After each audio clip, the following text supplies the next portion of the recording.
Welcome to County Report This Week. I'm Lorna Virgili, and thank you for watching. We start the show this week with good news for MCPS. County Council entered into an agreement to fully fund the school's $2.3 billion budget. Susan Kennedy has a story. Susan? Lorna, the agreement between the council and Montgomery County Public Schools gives the schools their entire budget request for this year. And the funds come at a critical point when officials say they want to address the achievement gap. Making sure that we can address the needs of the school system and meeting the needs of the taxpayers as well. So. The council will fund the $2.3 billion school budget, which is more than $51 million over the maintenance of effort. However, the formula the council is using will not trigger the state law that would require those funds be built into next year's minimum funding. The plan is the work of Council President Craig Rice. That is the recommendation of the Education Committee, who said giving the schools the full amount of their requests gives them the ability to address the ever-growing needs of the system. You know, we have tremendous challenges that are facing us, including a persistent achievement gap that we wanted to address, as well as we heard from many parents who are concerned about the continuation of MCPS's ability to innovate and go beyond where we are right now, but continue to remain competitive. The plan funds the school's request by repurposing excess reserves from the current retiree health benefits while protecting support for future benefits in the council's fiscal plan. Council has developed this plan. The proposal also fully funds the board's fiscal year 15 technology modernization request in both the operating and capital budgets. It still protects all of the agency requirements, and so it still protects Montgomery County from a fiscally sound standpoint, but again allows us the flexibility to be able to make sure that those needed resources are there for our Montgomery County Public Schools. School Superintendent Dr. Joshua Starr says this budget gives the schools the funds they need to do the work the county expects. It's about building the systems we need to prepare our kids for a very different world. Jobs are changing every year. You know, there are new jobs every year. And we know that we have a community with kids that have a lot of needs. There are long-standing gaps. And so what we're doing is we're incentivizing our best teachers to work in the toughest schools. We're investing in English language learners. We're putting in all the kinds of school improvement strategies that we know will continue to make sure that Montgomery County Public Schools is one of the best districts in the country. Council President Rice stressed the fact that all council members were on board with this plan before it was presented to the schools, and that the agreement was a collaborative effort from both sides. The council is scheduled to take final action on the entire budget proposal on May 22nd. In Rockville, I'm Susan Kennedy for County Report This Week. This week, County Executive Isiah Leggett announced the results of the 2014 Homeless Point in Time Survey. Turns out there is an 11.25% decrease in the number of homeless persons in Montgomery County. The results are in, and county officials credited the over 11% reduction in homelessness to the actions taken by county government and providers. The problem of homelessness is a year-round challenge, and we are attacking it. Through the efforts of our nonprofit partners, the county joined the national 100,000 homeless campaign last year, and we continue to find permanent housing for our most vulnerable homeless individuals. During the freezing early morning hours of January 29th, 41 volunteers walked the woods, metro stations, garages, and other locations known to house homeless individuals in order to get an accurate count. The final tally was 891, a substantial decrease from last year's count of 1,004. This number today, 891, during the point-in-time count on January 29th, is the lowest number that we've recorded in Montgomery County since we began counting. And so we always want to be certain that where we are expending tremendous effort, as in the case of our Housing First program and the 100,000 Homes campaign, that this effort, both in dollars and in people's time, is achieving a real result, and that's what we've seen here. Also back in November of last year, the county had another homeless count as part of the 100,000 Homes campaign. Several of the medically vulnerable were placed under various programs. Snapshot is made up of people who are known to the homeless system. Doesn't always mean everyone is receiving services, but most people are. Most people are either in shelters or family shelters, single adult shelters, or in transitional shelters. All of them are included. And there are people out and about in the community, in tents, under bridges, in garages. Those are the people who we outreach but may or may not be accepting of services. So everybody who's known to the system is offered services. Some take advantage, most take advantage of it, some don't. The Homeless Point in Time survey is done annually by the Metropolitan Washington Council of Governments, and it is conducted in jurisdictions throughout the region. Montgomery County's Women's Cancer Control Program will host an open house on Wednesday, May 28th to provide information on services to low-income, uninsured women in the county. The open house will be held from 10 a.m. to 3 p.m. at the program office located at 2424 Reedy Drive in Wheaton. The Women's Cancer Control Program provides free mammograms, clinical breast exams, and pap smears to women age 40 and older who live in the county and are low income. More than 400 owners and representatives from local businesses gathered in one room at the Bethesda North Marriott Hotel for the county's second annual awards ceremony to recognize small businesses for their contributions to the community. My MC Media's Valerie Bunk has a story. Valerie? I'm here in Bethesda, where Montgomery County is holding their second annual Small Business Awards, where local businesses were honored for their success and their commitment to the community. It was a crowded room at the North Bethesda Marriott, where the county executive kicked off an event honoring the accomplishments of 11 local businesses and thanking more than 33,000 small businesses in the county for their service to the community. We thank them for driving the economy, growing jobs, and being an important part of our community. This annual event is very special to all of us. We are celebrating and supporting our local small business, which is the top priority for our administration. This year, the county's Department of Economic Development, which heads the event, added 3 categories to the award ceremony, including nonprofit, veteran-owned company, and hospitality company of the year. We're very fortunate to have won this award. Having grown up in Montgomery County, attended public school, Montgomery County, graduate from University of Maryland, very proud to now be involved in the business in Montgomery County. For the founder of TCS Associates, which provides assistive technology and interpretive services for people with disabilities, says the award means the world to her and her staff. I'm absolutely thrilled and honored. This means so much to me because I've worked so hard for 32 years. Oh, wow. This has just been a wonderful opportunity. I have a wonderful company and a wonderful team of people. I couldn't possibly do it without them. We've seen tremendous growth and then also the exposure and really being able to delve into a lot of other avenues of business that we haven't celebrated before. The event's keynote speaker, who started her own company in the basement of her Montgomery County home in the 1980s, gave her tips for success. Always believe in yourself. You have to love what you do. Definitely be willing to take risks and never be afraid. Go to our website at mymcmedia.org for a complete list of winners. For County Report this week, I'm Valerie Bonk. And now we're going underground. The Washington Suburban Sanitary Commission gave a tour of its bi-county water tunnel. Public officials and members of the media were able to descend 160 feet to visit the tunnel. Everyone got a safety briefing before going down the 160-foot shaft in a cage that was lowered by a construction crane.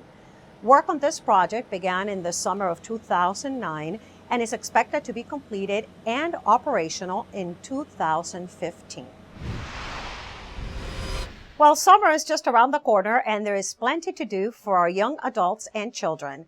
The county's Department of Recreation has made available its guide for summer programs, and registration is officially opened, offering a wide range of classes designed to help participants stay active and have fun. Registration is available by mail or fax, online or in person at the Montgomery County Recreation Administrative Offices on Randolph Road in Silver Spring. For more information, visit montgomerycountymd.gov/rec or call 240-777-6840. When we come back, the City of Rockville is getting ready for another Hometown Holidays celebration. We'll give you a preview of what's scheduled for this year. And recent fires prompt the fire department to remind residents that smoke detectors must be in good working condition. Hi, my name is Hassan Mutazidi. I'm the Division Chief of Zoning and Site Plan Enforcement Division with Department of Permitting Services. Staying safe while at play, at home, or in our community is the main goal of the county's Department of Permitting Services. Our Zoning and Site Plan Enforcement Division inspects commercial pools and playground equipment to make sure that they are built in accordance to the site plan. Playground equipment needs a secure structure and an area free of obstacles. Even low-hanging branches can cause accidents. The Department of Permitting Services keeps playgrounds and commercial pool areas safe by inspecting the area and enforcing the site plans.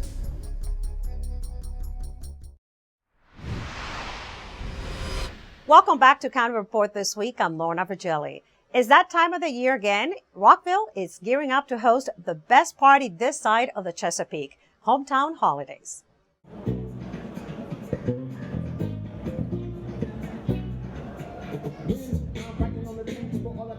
Hometown Holidays takes place over Memorial Day weekend and offers more than 30 free musical performances.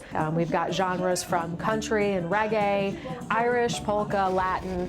There's really a musical flavor for just about everybody. So we're really excited to offer a variety of music to those that come out to our event. If the music selection isn't enough to convince you, Hometown Holidays also features rides, games, and the chance to sample some local restaurants. The event is family friendly.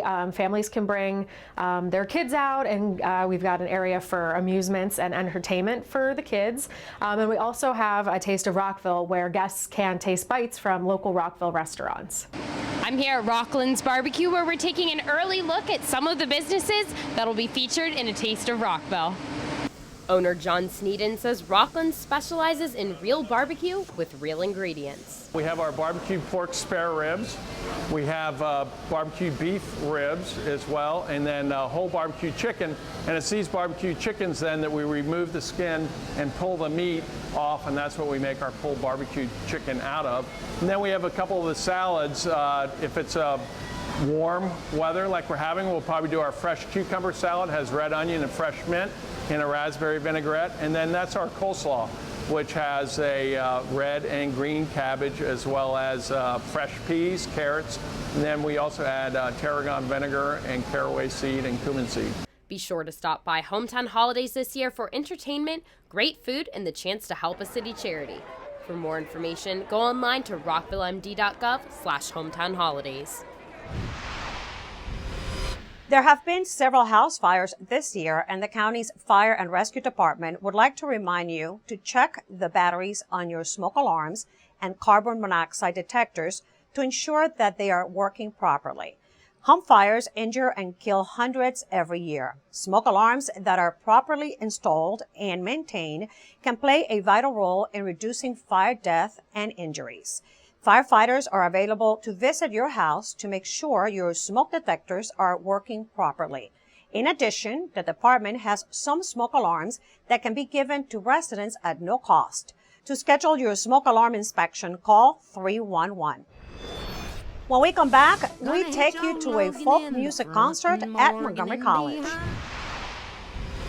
And residents in Tacoma Park go for a run to raise funds for pedestrian safety. We'll be right back. Election day is fast approaching. Is your voter registration accurate and up to date? Has your name or address changed? Go to 777vote.org or call 240-777-VOTE to check your current registration. Deadline is June 3rd at 9 p.m.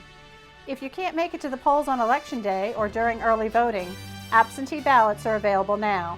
Just go to our website and submit an application. Remember, your time, your voice, your vote.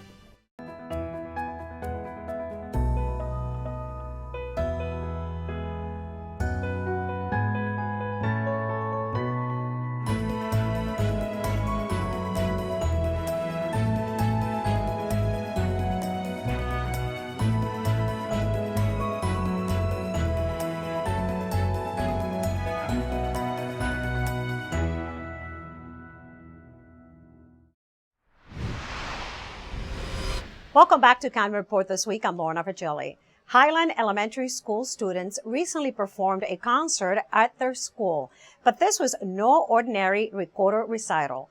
MCPS TV has a story.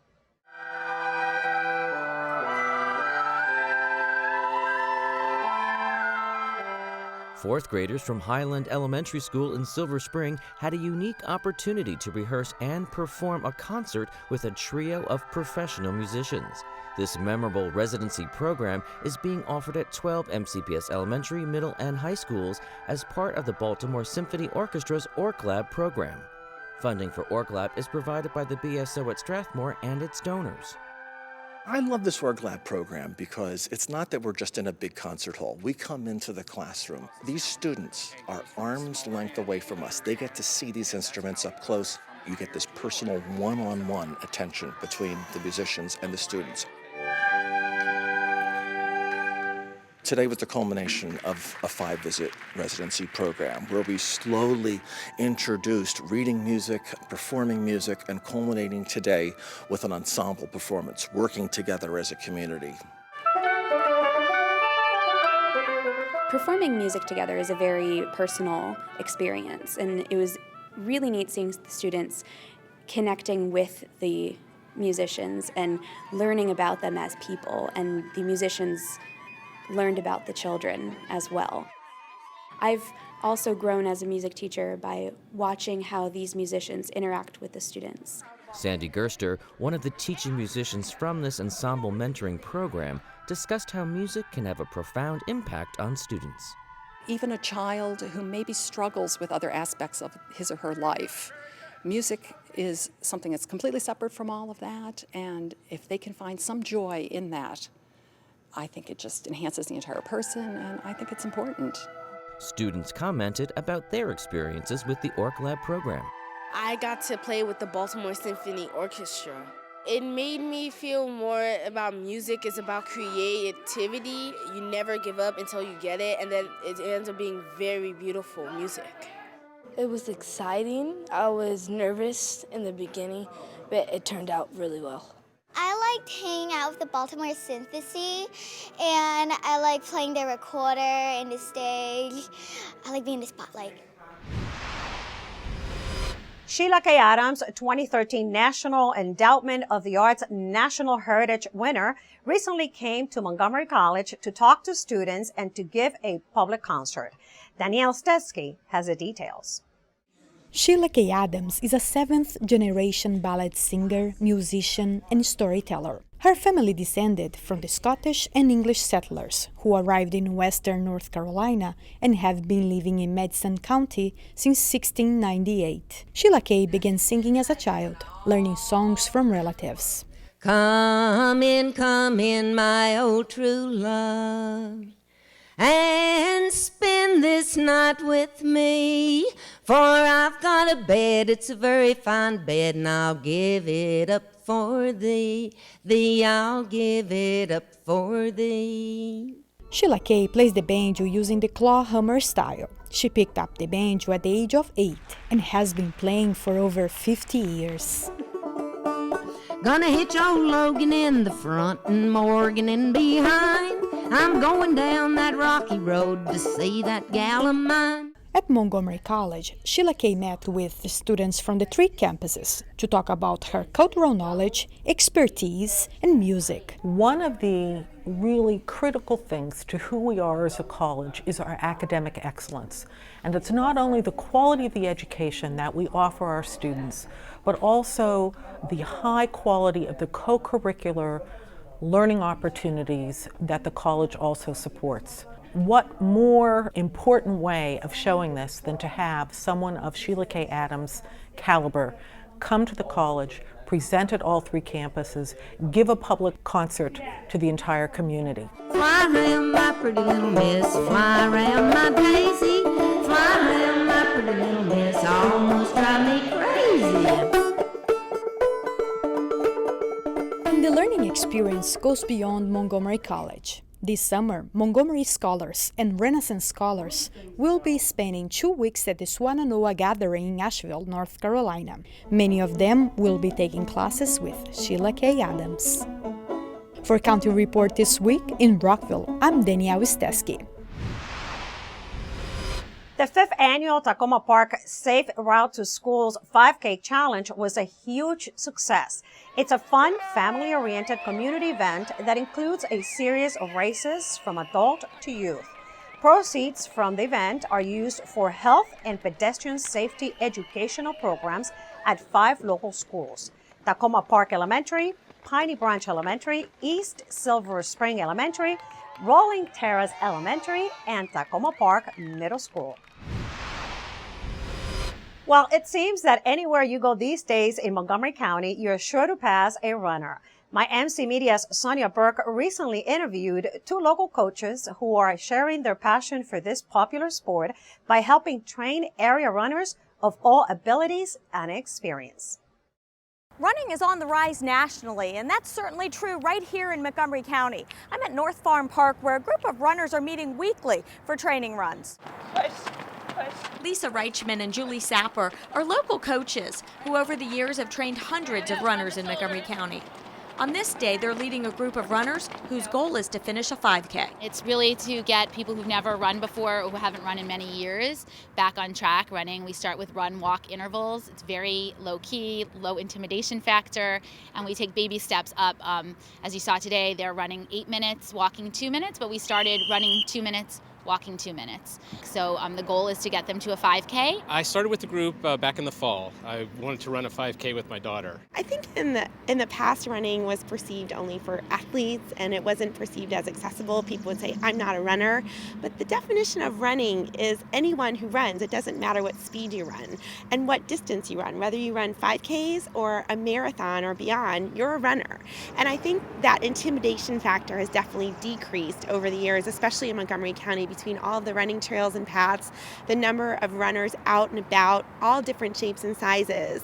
I think it's made the running community more welcoming to more people. Although the coaches say their work is to safely train and inspire their runners, they say their runners often inspire them. The one thing that we really believe in is the quote on the back of our shirts that we provide all of our runners, which is, do a little more each day than you think you possibly can. What's inspiring is watching people who don't have a natural ability to run, or it doesn't come easy to them, really push through that and get beyond their the mental blocks and accomplish what they thought they couldn't. And it's really been neat for us to see. We have a lot of people who started in a program like this who are now running marathons. Absolutely. You can find out more about the Run Farther and Faster training programs online. For County Report This Week, I'm Sonia Burke.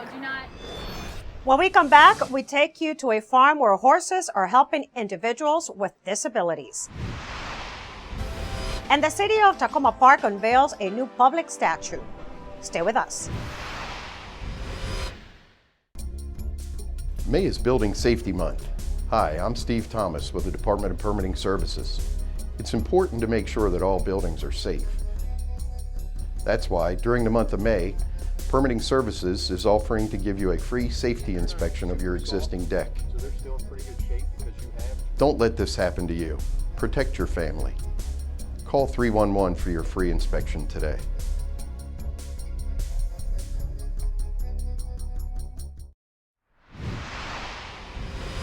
Welcome back to County Report This Week. I'm Lorna Virgili. With the help of horses, students at Great and Small and Boyd's are learning how to walk again through therapeutic riding lessons led by specialty trained instructors. My MC Media's Valerie Bunk visited the farm in Montgomery County. He traveled with his family from Ecuador to the U.S. when he was a teenager. Born with cerebral palsy, David and his family were in search of therapies and medical treatments to help him walk and navigate his daily life. Therapeutic riding was his ticket to improvement. I'm able to sometimes be walking around my house without using braces or without using the sticks around my house. Before I couldn't do that. David is one of more than 50 students who take therapeutic riding lessons each week at Great and Small, using the movement of the horse to train and strengthen their muscles. The motion that the person's pelvis goes through when they're sitting on a horse is the same motion that your pelvis goes through when you're walking. So for someone with a physical need, You're strengthening the same muscles. The nonprofit program operates on property donated by the county and is dependent on donations and rider fees to keep running. The horses themselves are either donated or on lease from their owners. Zeke is one of 8 horses here at Great and Small in Boyd's, trained specially for therapeutic riding. Therapy sessions are run with the help of close to 100 volunteers who spend time preparing and assisting riders during lessons. I've sidewalked or assisted with a couple of kids that at first you almost had to hold them in the saddle, and toward the end they were sitting up straight. We have parents who come in and say, my kid is walking now, and they weren't walking until we started riding. So it's incredible. For David, he's grateful for the opportunity to try something new and grow in the process. It has been a joyful experience for me because I haven't had this opportunity, the same opportunity in my country. For more information about the program, visit their website at greatandsmallride.org. For County Report This Week, I'm Valerie Bonk. And now let's meet our Pet of the Week with Kathy Stanhope from the Humane Society. Kathy? This is Kathy Stanhope with the Pet of the Week at Montgomery County Humane Society, and I am here with Tippy.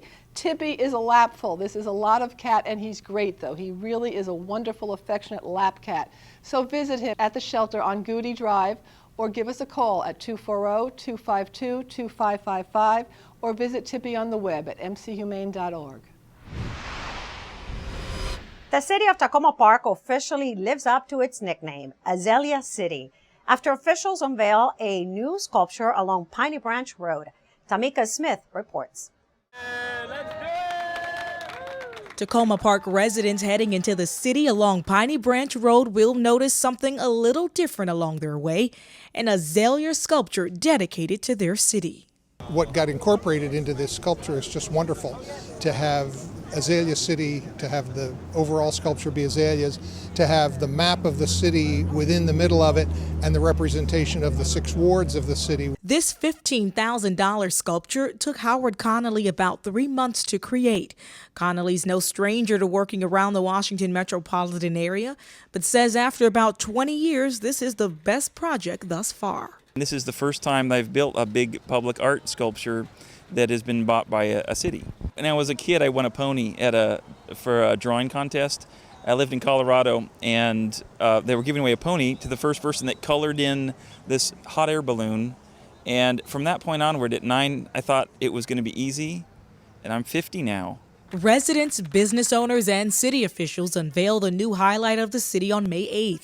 It sits on the intersection of Piney Branch Road and Flower Avenue. This new azalea sculpture is not only beautiful to look at, but also a sign that revitalization is coming to this neighborhood. This sculpture isn't the first piece of public art in the city, but Jared Smith, city councilman for Ward 5 in Tacoma Park, says art in his ward is rare. And I am looking at this as like the catalyst so people can see that the city really cares about our ward.